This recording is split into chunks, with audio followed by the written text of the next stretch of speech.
ನಾಯಕನಹಟ್ಟಿ ಪಟ್ಟಣದಲ್ಲಿ ಮುಸ್ಲಿಂ ಬಾಂಧವರು ಬಕ್ರೀದ್ ಹಬ್ಬದ ಹಿನ್ನೆಲೆ ಸಾಮೂಹಿಕ ಪ್ರಾರ್ಥನೆ ಸಲ್ಲಿಸಿದ್ದಾರೆ.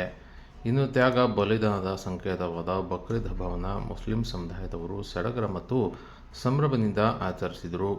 ಪ್ರವಾದಿ ಇಬ್ರಾಹಿಂ ಅವರ ತಮ್ಮ ಮಗನನ್ನು ದೇವರಿಗೆ ಬಲಿ ಕೊಡಲು ಮುಂದಾದಾಗ ಮಹಮ್ಮದ್ ಪೈಗಂಬರರು ಇಬ್ರಾಹಿಂ ಪುತ್ರನನ್ನು ಬಲಿ ನೀಡದೆ ಕುರಿಯನ್ನು ಅರ್ಪಣೆ ಮಾಡುವಂತೆ ಹೇಳಿದ್ದರು ಹಾಗೂ ಕುರಿಯನ್ನು ಅರ್ಪಿಸಿದ್ದರು. ಅಂದಿನಿಂದ ಬಕ್ರೀದ್ ಹಬ್ಬವನ್ನು ಆಚರಣೆ ಮಾಡಿಕೊಂಡು ಬಂದಿದ್ದಾರೆ. ಇನ್ನು ಬೆಳಗ್ಗೆಯಿಂದಲೇ ಪಟ್ಟಣದ ಪ್ರಮುಖ ಬೀದಿಗಳಲ್ಲಿ ತೊರೆಕೊಲ್ಲಮ್ಮನಹಳ್ಳಿಗೆ ಹೋಗುವ ರಸ್ತೆಯಲ್ಲಿ ಈ ಒಂದು ಈದ್ಗಾ ಮೈದಾನದಲ್ಲಿ ಮೆರವಣಿಗೆ ಮೂಲಕ ಬಂದು ತೆರಳಿ ಸಾಮೂಹಿಕ ಪ್ರಾರ್ಥನೆ ಸಲ್ಲಿಸಿದರು. ಇನ್ನು ವೃದ್ಧರಿಂದ ಹಿಡಿದು ಚಿಕ್ಕ ಮಕ್ಕಳು ಕೂಡ ಭಾಗವಹಿಸಿದ್ದರು. ಧರ್ಮಗುರುಗಳು ಹಬ್ಬದ ಸಂದೇಶ ಸಾರಿ ದಾನ ಧರ್ಮದ ಮಹತ್ವದ ಕುರಿತು ಬೋಧನೆ ಮಾಡಿದರು.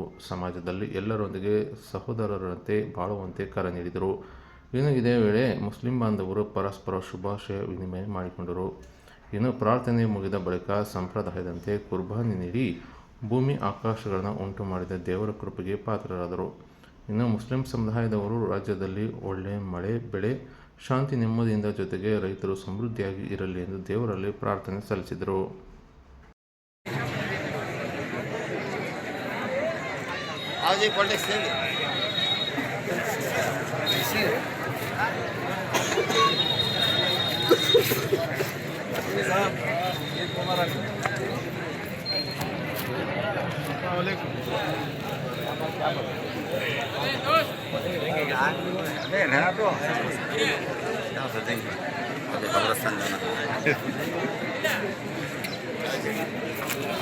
बरेली मिलेगा सर?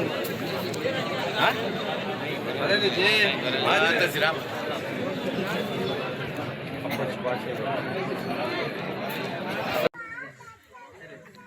ನಮ್ಮ ಹಜರತ್ ಇಬ್ರಾಹಿಂ ಅಲೈಹಿಸ್ಸಲಾಂ ಅವರು ತ್ಯಾಗ ಬಲಿದಾನ ಮಾಡಿ ದೇವರ ದಾರಿ ಮೇಲೆ ನಡೆದಿದ್ದಾರೆ.